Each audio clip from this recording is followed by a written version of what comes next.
Doctor Nakazaki, bienvenido nuevamente. Gracias, Mávila. Yo creo que el presidente del Poder Judicial de alguna manera ha hecho una autocrítica y nos ha dado por lo menos luces o alcances de que esto se va a revisar internamente y de que no parece estar muy de acuerdo con lo que está ocurriendo. Bueno, dicen que el mejor texto jurídico es el sentido común. Unos señores, después de 9 meses de prisión, el Tribunal Constitucional dice es inconstitucional y tienen que salir. No tienen ni siquiera una semana en su casa y le dicen te boto de tu casa. Al día siguiente les dicen ya no te tienes que ir, tienes 30 días para organizar tu salida. Y en la tarde le dicen dejo sin efecto la suspensión y te tienes que ir de todas maneras. Me pongo a pensar en Ollanta y Nadine y digo lo siguiente: si para mí es difícil explicarle a mis clientes qué es lo que pasa, te boto de tu casa, no te boto de tu casa, te llevas a tus hijos, no te llevas a tus hijos, me pongo en el zapato de Ollanta Humala y Nadine Heredia, ¿cómo harán para poderle explicar a sus hijos lo que está sucediendo en este proceso penal? Yo no sé si tenemos en Switcher las fotografías, o podemos buscarlas, quizás las fotografías que registró el diario El Comercio la noche de ayer, pero ahí se podía ver que era una salida apurada, donde se veían las cajas de Lego de los chicos. La verdad es que cualquier ser humano se podía conmover ante una situación, al margen, por supuesto, del proceso y de las pruebas que tenga que exhibir la Fiscalía y del caso que lo analizaremos más adelante. Por la mañana escuchaba también al doctor Avelino Guillén decir que no se habían agotado las instancias nacionales como para presentar una demanda o hacer una consulta en la Corte Interamericana de Derechos Humanos. ¿Esto es así? Hemos interpuesto el recurso de apelación contra la decisión de incautación y hemos formulado igualmente una recusación contra el juez Concepción a partir que el Tribunal Constitucional ha dicho que él es autor de detenciones arbitrarias. Lo de la Comisión Interamericana que está trabajando Alberto Otárola y Wilfredo Pedraza tiene por propósito convocar a la Comisión Interamericana para que, como en otros casos, empiece a supervisar. O sea, la medida de protección que se le pide a la Comisión Interamericana es que vaya siguiendo cómo se va comportando la Administración de Justicia en este caso, para que establezca si este tipo de conductas responde o no al estándar de debido proceso que la Corte Interamericana nos ha ilustrado a través de tantas sentencias. Es decir, pero ¿vale asistir a la Corte o todavía hay que esperar los resultados de la propia justicia peruana? El momento lo vamos a decidir en equipo, pero ya se viene trabajando una petición para presentarla en el momento que el equipo decida hacerlo, ¿no? Pero sería por el momento de acompañamiento, como en otros casos ha sucedido, una especie de veedores de la Comisión Interamericana que vayan marcando la pauta, que se siga un proceso como estábamos. O sea, habiendo terminado la prisión preventiva, estábamos esperando la acusación, nosotros organizando nuestras pruebas para un juicio que evidentemente se va a dar y donde esperamos demostrar la inocencia de Ollanta Humala y Nadine Heredia, y la Fiscalía tendrá la oportunidad de demostrar su tesis de culpabilidad. Pero esta incautación, o sea, botarlos de su casa sin seguir el debido procedimiento, sin razones legales y todo lo que estamos comentando, entonces hace inexplicable ya el caso. Por eso es que lo que he podido revisar a través del análisis de los diversos expertos y la opinión pública evidencia que se trata de un abuso que no tiene justificación. No, bueno, en eso sí ha sorprendido que gente, incluso lo decía el propio Ollanta Humala esta tarde, en que ofreció breves declaraciones. Él agradecía porque sentía que la población, al margen de su cercanía ideológica o distancia ideológica frente al nacionalismo, estábamos presenciando un espectáculo errático, un espectáculo realmente vergonzoso que deja muy mal al sistema de justicia, o que por lo menos revela una falta de seriedad y de procedimientos, de coherencia. El doctor Duvergé Rodríguez hacía mención a un acuerdo que efectivamente la Corte Suprema tomó sobre reglas. ¿Qué dice sobre incautación? La incautación se aplica en casos, por ejemplo, de un inmueble, funciona un proxeneta, tiene un centro donde tiene esclavizadas, hay trata de personas. se quite ese local para que no continúe con su actividad delictiva, o tiene un laboratorio de clorhidrato de cocaína o una fábrica de billetes falsos. Entonces se le incauta el bien y se le quita. Pero cuando se trata de una casa ocupada, con bienes, con títulos debidamente registrados, se le da la alternativa que las personas se mantengan en la casa y que se espere una sentencia, que si es condenatoria se ejecutará. Estos bienes ya estaban embargados. La gran pregunta que yo le haría al juez Concepción, si pudieres, y al fiscal Juárez es, ¿por qué hace un mes bastaba solo un embargo? Y después que ellos salen en libertad, ya no basta un embargo, sino hay que botarlos de su casa. Entonces ya no parece que es un tema de justicia. Aquí lo que parece es que hay una es una represalia. Exacto, entre el TC y la Fiscalía. Y la Fiscalía finalmente dice, no, estoy convencida de que son culpables y por lo tanto los tengo que castigar. Y ojo. Y se han librado de la prisión preventiva, pero de esta no te libras porque está dentro de mi margen de maniobra. Y en esa línea de hacerlos víctimas de una represalia hay un tema. Recordemos que el Tribunal Constitucional no solo ha dicho es arbitraria la detención o la prisión preventiva, sino el sistema que utiliza la Fiscalía de Investigaciones Ocultas y algunos jueces de sacar medidas cautelares sin defensa. Ese sistema es inconstitucional. Creo que ahí está la represalia. Avelino Guillén decía más temprano que habían pruebas de un desbalance patrimonial. Lo escuché en algunas declaraciones a la radio y él decía que sí, que había una cantidad de pruebas que la Fiscalía había presentado de dineros, abonos y movimientos durante el año 2005 en concreto. Dinero que llegó de Venezuela a través de una empresa, ¿no? Esta empresa no le dio el dinero directamente a la señora Nadine Heredia, sino lo hizo a su madre y a su amiga, Rocío Calderón, y es por esto que finalmente ellos encuentran que hay un desbalance y que no se entiende por qué finalmente ese dinero destinado a la campaña fue utilizado presumiblemente por Heredia para gastos personales. Hay un cuadro que quería mostrarle, y esto lo hemos reconstruido a partir de un estudio detallado de nuestra producción periodística del expediente fiscal. A ver si tenemos el cuadro, ese sí creo que lo podemos manejar ya desde Switcher, que es además la explicación de por qué se interviene la casa de la madre de la señora Heredia y la casa de la amiga. Es decir, esta es la empresa Caixamac, es una empresa venezolana. El dueño de Caixamac en su momento reconoció, en el año 2015, reconoció en un artículo, en una entrevista telefónica con el diario El Comercio, que él aportó una serie de fondos y que ese monto se lo entregaron a estas dos personas, a la madre de la señora Heredia, Antonia Alarcón, y a Rocío Calderón, la amiga, y ahí están los montos aproximados que ha detectado la unidad de inteligencia financiera. Este dinero llega finalmente a Nadine Heredia y es en base a esto que sostiene la Fiscalía, se presume que este dinero se usó para la compra, la cancelación de las hipotecas. Gracias a Switcher por el cuadro. Doctor, ¿cómo entender esto? ¿Esto cómo lo analizan ustedes? ¿Es una prueba válida de un desbalance patrimonial?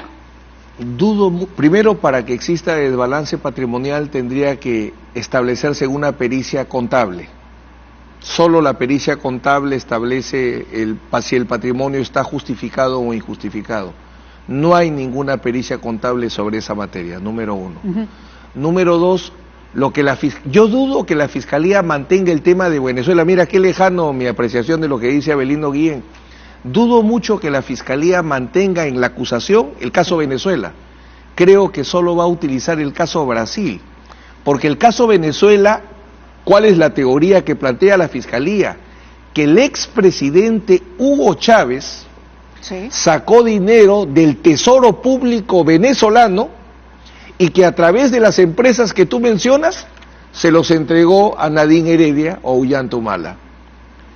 No hay una sola prueba, ni testifical, ni documental, ni pericial, ni siquiera un indicio de un solo sol, o mejor dicho, bolívar del Tesoro de Venezuela, que haya ido primero del gobierno a Caixamac. O sea, no se ha establecido ninguna vinculación entre el expresidente Chávez, ni siquiera Maduro, y Caixamac. Por tanto, ese caso no tiene ningún sentido. Ese caso se creó con el testimonio de Martín Belaúnde Locio. Pero la información que tengo es que hubo también un colaborador eficaz de nacionalidad venezolana que fue agregado militar en nuestro país, que es el que confirmó que él mismo había entregado y que salió corriendo a Nadine Heredia, y que salió corriendo porque traía el documento que supuestamente Hugo Chávez había firmado. La carta, es decir, los $600.000 más la carta. Y se estableció que ese era un documento falso. Pero no hay carta ¿el testimonio de Hugo se Chávez. cayó entonces del colaborador eficaz? Primero, si es colaborador eficaz y no declara como testigo de un proceso, no va a poder ser utilizado en un juicio. El tema, yo creo que hay que ir por eso te digo, al tema de fondo. Todo esto existe si se demuestra que se utilizó, porque el delito antecedente sería peculado. Tendría que ser lavado de activos proveniente del peculado. Porque el presidente Chávez se apropió de fondos públicos y los dio. No hay una sola prueba en esa línea. Por eso es que, repito, dudo mucho que en la acusación se mantenga el tema de Venezuela. Claro, que es el colaborador eficaz número 01-2016. Que nunca ha declarado como testigo en el proceso y que estoy seguro que no lo van a ofrecer como testigo en el juicio. Acuérdate, Mávila, que... ¿Pero es un invento de la Fiscalía entonces? No, es un tema con el cual nació una investigación. O sea, tú tienes un insumo para investigar. Si tú me preguntas, ¿eso servía como un insumo para comenzar un caso? Sí, claro. Pero si eso sirve para formular una acusación y, lo más importante, una sentencia condenatoria, no me cabe ninguna duda que no sirve. Porque, como vuelvo a repetir con toda responsabilidad, no hay una sola prueba de dinero que haya salido del Tesoro Público de Venezuela y que haya sido entregado a través de las empresas privadas que la Fiscalía sostuvo al inicio de su investigación, pero que no ha podido probar. ¿Qué es la que hemos mencionado? Que hace el recuento de los elementos con los que se comenzó la investigación. Pero lo que sí reconoce la propia Nadine Heredia es que esta empresa aportó para la campaña. Que realizó trabajos, que ella realizó trabajos para una de las empresas, el Daily Journal, y respecto a CaixaMat realizó un aporte, un apoyo a ellos, a Ollanta y Nadine Heredia. Claro, la información que tengo acá es, bueno, la Fiscalía recibe, estamos hablando de febrero del año 2016, un informe de la Unidad de Inteligencia Financiera y de la SBS, expedido por la Unidad de Inteligencia Financiera. En este informe se evidencia que Rocío del Carmen Calderón Binatea abrió una cuenta en el Banco de Crédito en el año 2005. Finalmente se comprueba que existió esa cuenta y la propia Calderón Binatea reconoce que ahí recibió el dinero, lo depositó y que luego como tú bien dices por la fecha, 2016, estamos 2018, en el 2016 ese fue el tema de investigación que se planteó. ¿Qué se tendría que probar para acusar y llevar a juicio por el caso Venezuela? Sí. Como vengo conversando, que se trata de dinero del fondos Estado, públicos apoderados o apropiados por Hugo Chávez. Correcto, pero yo iba al punto de si el dinero salió de esta empresa. Y a lo que iba, para citar a la propia Nadine, es según el informe de la UIF y con él la existencia de dinero remitido por Inversiones CaixaMat, dice, en su declaración, Nadine Heredia, de fecha 11 de diciembre del 2015, termina reconociendo que el dinero remitido por CaixaMat, es la pregunta número 56 que le hace la Fiscalía, quería apoyar al movimiento nacionalista cuando no era un partido y no tenía cuenta bancaria. Decidimos dar las cuentas de dos personas de confianza que eran mi mamá y la señora Rocío. De este modo, en la pregunta 57, acota ella que el dinero depositado por CaixaMat a las cuentas de Antonio Alarcón y Rocío Calderón fue finalmente recibido por su persona, es decir, sí fueron intermediarias de este aporte. Ella es la que finalmente es la administradora de este dinero que llegó a través de transferencias bancarias o en efectivo, según la propia Nadine Heredia en el año 2015. Pero para que sea delito, CaixaMat tuvo que recibir dinero del Tesoro Público venezolano. Como particular, no hay caso. Si no, no hay caso. Acuérdate que el peculado es la apropiación de fondos públicos por un funcionario. Entonces, si se hubiese demostrado que del Ministerio de Trabajo de Venezuela, Hugo Chávez arbitrariamente derivó dineros a CaixaMat, hablaríamos de un caso. Pero antes de CaixaMat, ¿qué? O sea, ¿qué tienen? O sea, con CaixaMat comenzaron. Pero además de CaixaMat, ¿qué han agregado? ¿De qué pliego presupuestal salió este dinero? ¿Qué funcionario público sacó este dinero el propio Hugo Chávez? O sea, Hugo Chávez tenía poder de disposición sobre las cuentas en Venezuela y los llevó a Caizamac. Por eso te digo, hay que diferenciar lo que es un tema para iniciar una investigación de lo que son pruebas con las cuales se formula una acusación y sobre todo se sostiene un caso en un juicio. Por eso es que, repito, dudo que si el fiscal tiene un caso para discutir con Brasil, quiera llevar un caso que se ha derrumbado completamente como el de Venezuela. El de Venezuela. Esto, bueno, citando nuevamente a los cargos que se han presentado y este expediente, ese documento que ha permitido finalmente la incautación dispuesta por el juez Caruancho. Dice, de conclusiones de la Fiscalía, y ahora se refieren más bien a una obra que se entrega a cambio de un financiamiento de campaña a la empresa OAS y que compromete al que hoy también está detenido, presidente regional del Cusco, Jorge Acurio Tito. Eso es muy importante aclarar. Sí. Una incautación no se dicta en virtud que existen pruebas. Si hay pruebas que una persona ha cometido un delito, se le acusa y se le lleva a juicio. Una incautación se dicta cuando hay peligro instrumental. Si la persona sigue quedándose con la pistola, va a seguir matando. Si la persona se sigue quedando con el laboratorio de clorhidrato de cocaína, va a seguir produciendo droga. La incautación tiene otra lógica. Por eso es que hay varias razones por las cuales sostenemos que es arbitraria. La incautación, y eso es lo que deben entender los televidentes, la incautación no es, como tengo muchas pruebas que eres un delincuente, te incauto los bienes. Eso no dice la ley. Para eso existe la sentencia condenatoria, y en la sentencia condenatoria lo condenas junto a la pena privativa. Estamos hablando de las formas y de los fondos, ¿no? Ahora, una pregunta que quedó pendiente. ¿Por qué el dinero de Caizamac no se lo entregan directamente a una cuenta a la señora Nadine Heredia? Ella le ha dicho eso. ¿Por qué se necesita de dos personas de confianza que sirvan de intermediarias? Porque eso también despierta sospecha. Claro. Bueno, ella explicó que era para un mejor manejo del dinero, pero como vuelvo a insistir, para que hablemos de un caso criminal, el dinero de Caizamac, y esa será nuestra defensa. El fiscal dirá, mira, recibió Caizamac, ¿por qué la mamá, la hija? Yo le diré, ¿sabes qué? Eso no me interesa.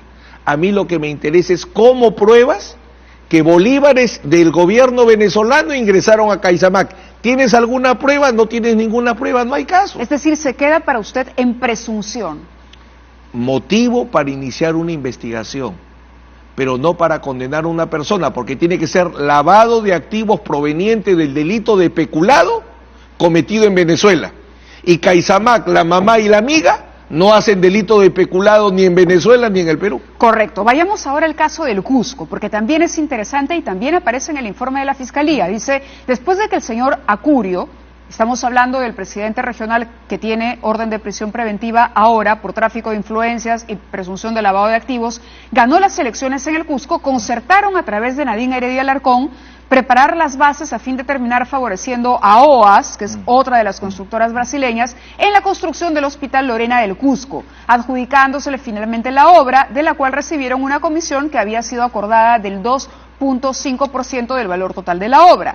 Dinero que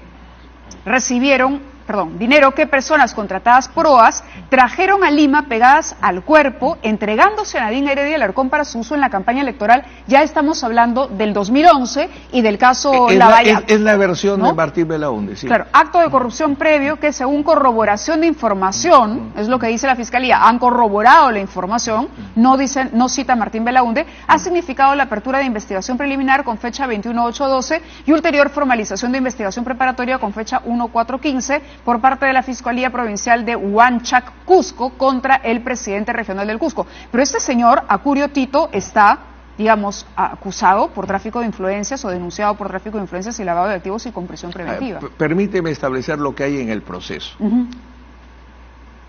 El ex gobernador regional del Cusco jamás ha sido interrogado como testigo en este caso. 1. 2. El principal funcionario de OAS en el Perú, el equivalente a Barata, ha declarado en Brasil que no hay ningún tipo de irregularidad, no hay ningún tipo de pago indebido por OAS a Nadine Heredia o a su amiga. ¿Y que no hay ningún dinero que llegó al Perú pegado al cuerpo de este señor? Al punto tal que OAS no está incorporada en este proceso. Porque esto está en el documento de la Fiscalía. Es que claro, lo que sucede es no qué dices, sino cómo lo pruebas. Por eso te refiero. Tito Acurio no está en este proceso. Ajá. Ni siquiera como testigo. No está en este proceso. No hay ningún funcionario del gobierno regional del Cusco vinculado a este caso por una actuación indebida con el Hospital Lorena. El funcionario de OAS dice, no sé nada y no conozco nada. Entonces, ¿cómo se sostiene un caso? Por eso vuelvo a decir, si tú me hablas del inicio del caso, que había todo un tema mediático contra Nadine Heredia, ¿eso explicaba una investigación? La explicaba. Pero al día de hoy una acusación, así como dudo mucho que vaya lo de Venezuela, dudo mucho que vaya lo de OAS. Yo creo que nos quedamos a discutir Odebrecht. Claro. Eso es lo que vamos a discutir en el juicio. ¿Y qué sentido tiene que la Fiscalía incluya estos hechos y estas investigaciones en el documento que presenta para solicitar la incautación de bienes? La única explicación que podría tener que la ley les dice, corre traslado del requerimiento de incautación, 3 meses lo esconde. Porque no hay otra manera de entender que la señora, la madre de Nadine Heredia, haya dejado la casa. Ella está comprometida en la investigación de Venezuela, es que igual que Rocío si Calderón. no mantienen esta versión, no le pueden quitar su casa a todos. Acá de lo que se trataba era, como están libres, hay que golpear. ¿Cómo golpeamos? Le quitamos la casa a la familia, le quitamos la casa a la mamá, le quitamos la casa a todo el mundo. Violamos todo procedimiento legal, no corremos traslado del requerimiento, no hacemos audiencia, no damos el sustento y señalamos temas que, te vuelvo a indicar, Mávila, no tienen ninguna prueba. Vuelvo a insistir, ¿está el exgobernador regional del Cusco acá siquiera como testigo? Porque debería estar procesado. Son esos funcionarios que han contribuido con Nadine Heredia, según la Fiscalía, para festinar delitos. Ni él, ni los funcionarios del gobierno regional, ni siquiera un funcionario de OAS. ¿Usted cree entonces que aquí hay un tema de revanchismo por la decisión del Tribunal Constitucional? No me cabe ninguna duda. Y ese caso nace con el colaborador eficaz que todos sabemos quién es, Martín Belaúnde que tampoco creo que la Fiscalía... A ver que el fiscal se atreva a llevar como testigo a Martín Belaúnde Locio al juicio. Te apuesto que no lo va a llevar. Porque si lo lleva él... ¿Y ese es el motivo por el que no hay acusación hasta el momento? Es decir, no hay un caso sólido, porque también citando a Brino Guillén, yo no quiero decir que es mi idea, pero citándolo a él decía que estaban las pruebas y que la acusación no procedía porque la defensa de los investigados habían solicitado una serie de pericias y que había que concluir con esas pericias solicitadas para que el fiscal pudiese acusar. Entonces, que parte de la estrategia de la defensa era solicitar y solicitar y solicitar diligencias de modo tal que la Fiscalía no pueda cerrar el plazo y cerrar la investigación preliminar. Ese era el argumento. Mi apreciado amigo y tantas veces rival en tantos casos, Abelino Guillén, tiene que actualizarse. El fiscal decide cerrar la investigación preparatoria cuando guste. Hoy día puede cerrarla, por favor, doctor Juárez, ciérrela hoy día. Hoy puede cerrar la investigación preparatoria. Al margen de que ustedes hayan solicitado una lista larga de diligencias. ¿Por qué lo hacemos? Porque si no ofrecemos pruebas en la investigación preparatoria, ya no las podemos utilizar en el juicio.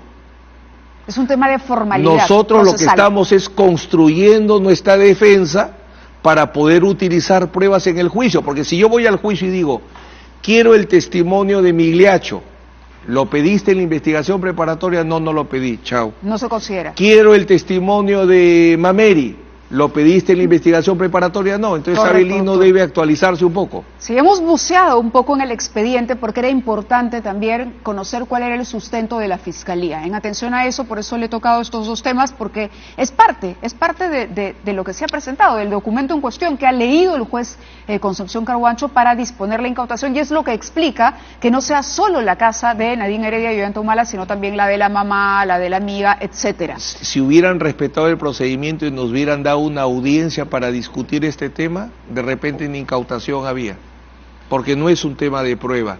Y creo que lo serio para saber cuál va a ser la prueba de la Fiscalía, sí, y que no se basen en lo que yo puedo opinar, la acusación. La acusación es el único documento, es el único documento que va a señalar por qué vamos a ir a juicio según la tesis de la Fiscalía. Ahora, la señora Heredia, última pregunta, ¿cuál es la situación de ellos en este momento? Porque el padre del expresidente ha dicho que no sabe cuál es el paradero del señor Humala. La señora Heredia creo que está ocupando un departamento muy cerca de donde estaba su casa junto a su madre. ¿Cómo se encuentran ellos?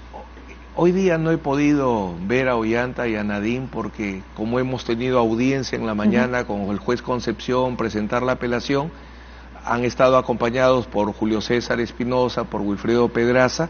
Solo me he comunicado telefónicamente y brevemente hemos analizado. ¿No sabe usted en este momento cómo han resuelto el tema del domicilio? Porque hasta el día de ayer no había un domicilio donde puedan ir con su familia, ¿no? Es la parte más sensible, como te decía hace un momento. ¿Con sus abuelos? Yo preferiría el tema de las intimidades familiares, que sean ellos mismos quienes decidan. Se lo pregunto no porque mucha gente siente empatía con lo que los tengo menores claro que es no tienen nada que ver. Lo que tengo claro es que no tenían un lugar donde ir los 5 ayer hasta con las horas que estuve con ellos, ¿no? Correcto, entonces están separados. Claro, el tema aquí era ese, ¿no? Que la sensación de la población era justamente al margen de que la acusación demuestre la responsabilidad de los señores Heredia, Humala, lo que fuera, digamos, al margen de que el juicio los condene, que después del juicio sean condenados, lo que estaba ocurriendo ayer, lo que hemos visto ayer, sí era un problema grave de violación de derechos humanos mínimos.